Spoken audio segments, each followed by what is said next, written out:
Itong ating huling epal, pakita na natin yung huling epal ng araw na to. Ayan. Marcos sa pagtanggal ng taripa sa imported rice, lagot kayo sa tatay ko. Nakiisa sa protesta. Puta, kawawa rin si Super Ate. Mantakin mo si Super Ate ang kumimbinse kay Inday Sara para manalo yung kapatid niya. Kung nanalo yung kapatid niya, putya, hindi na siya nakakalapit sa kapatid niya dahil dun sa asawa. So, kawawa rin si Amy. Siya yung nagpakahirap eh. Kumbaga, hindi naman si Bongbong at saka si Inday ang close. Si Amy ang close sa, yan, kala Gwen Garcia, kala Inday Sara. Kumbaga, bumaba si Manang Amy sa lahat ng mga koneksyon niya sa buong Pilipinas para manalo yung kapatid niya. Puta, nung nanalo yung kapatid niya, etchipwera siya. Asan siya ngayon? Andyan siya ngayon kasama ng mga nagrarally. Kung tayo nabudol, mas nabudol to. Kasi ini-expect nito na kailangan na kaya, di ba sabi niya, ako magiging super alalay ni BBM pag nanalo. Pucha, hindi siya makadikit. Animal na yan. So, play natin to. Si Madam, grabing desperado na nito.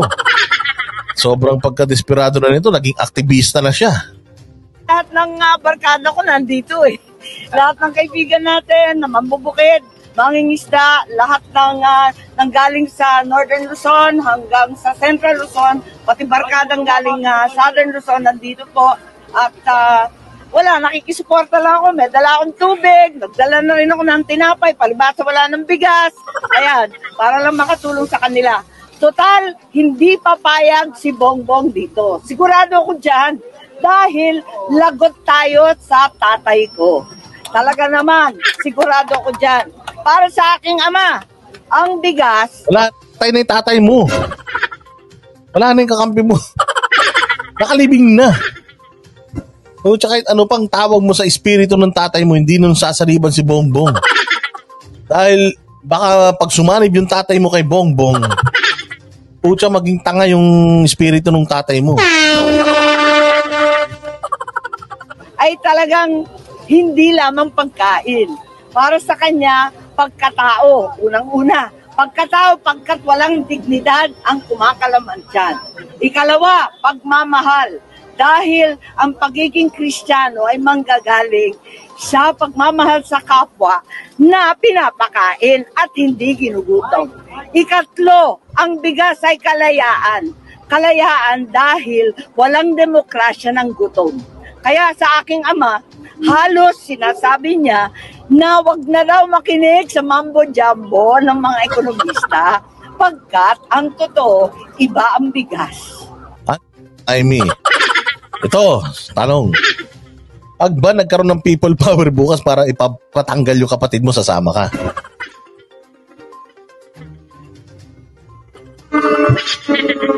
Sana may nagtanong, ma'am, halimbawa magkaroon ng people power bukas, tanggalin si Marcos. Kasama ka ba? Pucha, alis yan.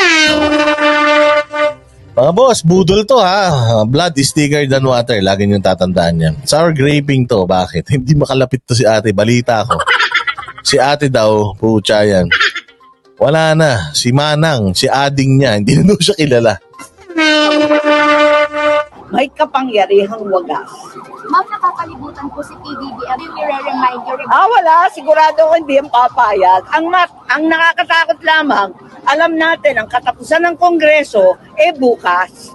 Kapag natapos ang Kongreso at nagsara yung Senado, ang nakakatakot dyan, palulusutin itong reduction o di kaya zero tariff na importasyon sa kasagsagan ng anihan. Sobra naman sila. Nag-aani na ang lahat. Magsisimula. Ano hindi papayag si Marcos? Si Marcos di papayag, pero yung asawa, paano na? Na ang halos lahat ng bukid. At kasagsagan niyan sa katapusan ngayon, itong linggo na to, at ang buong Oktubre. Ba't naman sila mag-i-import ngayon? Pambihira naman.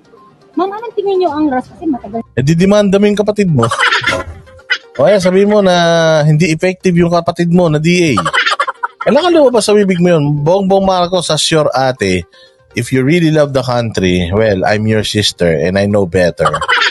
So you should hire Department of Agriculture Secretary already. Kasi nakakasama yan sa panunood mo ng karera. Mas dapat na lahat ng karera sa lahat ng Grand Prix sa buong mundo mapanood mo. Laki ba naman ng budget mo? 1.15 billion para sa travel mo. Kayo, anong tingin ninyo? Malakas ang kita pag imported. Ano ba?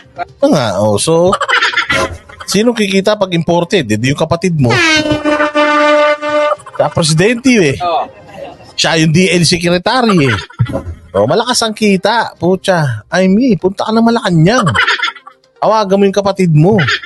O kaya, kung hindi ka makadaan sa Kisame ka dumaan, buwaba ka sa niya. Tapos gising mo siya, Marcos, punye.